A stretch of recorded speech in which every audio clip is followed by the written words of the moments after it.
रात का अंधेरा घना था। शहर से दूर एक पुराने वीरान अस्पताल में अचानक से हलचल मच गई।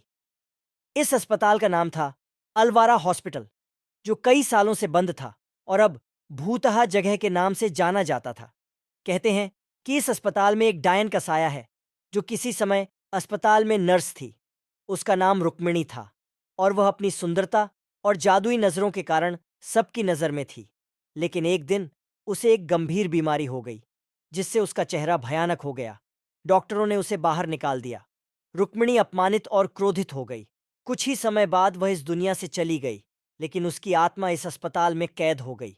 अभी हाल ही में कुछ लोग अस्पताल की सफाई और मरम्मत के लिए भेजे गए थे। राजू और उसके 3 साथी इस काम के लिए चुने गए। काम शुरू होने के बाद अजीब अजीब आवाजें सुनाई देने लगीं, कभी किसी के चलने की तो कभी हल्की हल्की हंसी की। पहले तो सभी ने इसे नजरअंदाज किया, लेकिन धीरे धीरे वे सभी घबराने लगे। एक रात राजू को लगा कि किसी ने उसे नाम लेकर पुकारा। वह आवाज गहरे अंधेरे से आ रही थी। राजू ने सोचा कि शायद कोई मजाक कर रहा है, लेकिन जैसे ही उसने मुड़कर देखा, एक छायादार आकृति उसके सामने थी। वह एक महिला की तरह लग रही थी, लेकिन उसका चेहरा विकृत और डरावना था। वह आकृति धीरे धीरे राजू की ओर बढ़ रही थी और उसकी आंखें खून की तरह लाल थीं। डर के मारे राजू के होश उड़ गए।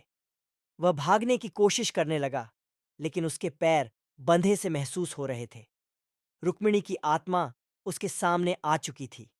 उसने राजू को पकड़ा और उसके कान में फुसफुसाते हुए कहा, तुम सब ने मुझे मेरे दर्द में छोड़ दिया था। अब मैं किसी को चैन से नहीं जीने दूंगी।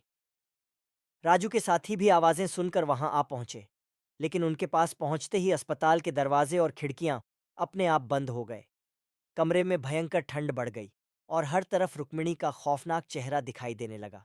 कोई भी रास्ता नहीं बचा। रुक्मिणी की आत्मा ने एक एक करके सबको अपनी गिरफ्त में ले लिया।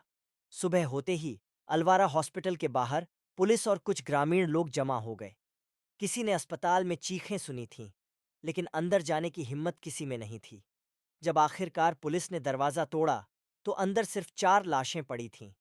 कहते हैं कि आज भी अलवारा हॉस्पिटल में रुक्मिणी की आत्मा भटकती है, और जो भी वहां जाता है, उसकी चीखें सिर्फ रात के अंधेरे में गूंजती हैं।